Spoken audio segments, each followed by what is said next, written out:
Some Alberta nurses will be voting whether or not to go on strike this weekend, but with Alberta forcing teachers back into the class this week using the notwithstanding clause, the union behind the strike vote says they're ready for anything. We will not allow a government to continue in that trajectory when it comes to the labor movement in Alberta.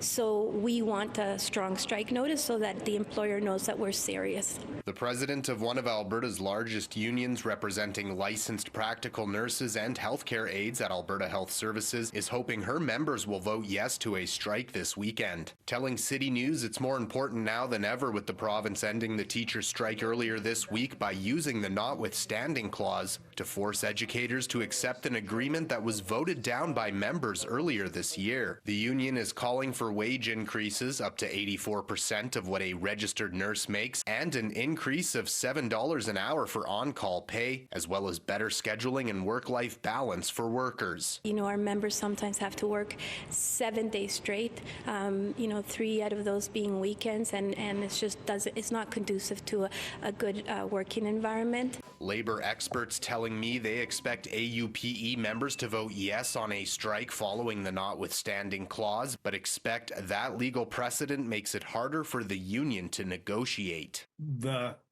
motivation for, in this case, AHS, to bargain fully and openly in an attempt to try and get a deal is going to be diminished.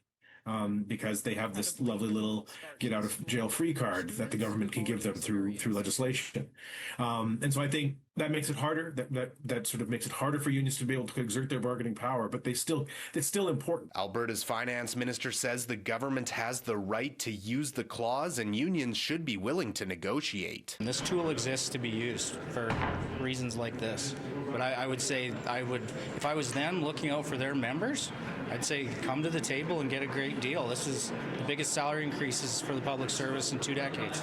Members will vote to strike over the next 5 days. The union telling me the earliest workers could hit the picket lines is November 17th, but hope a deal can be reached. Their employer, Alberta Health Services, says they respect the bargaining process and are committed to reaching a fair deal, adding critical services will remain if a strike happens. Reporting from Edmonton, Darcy Ropchan, City News.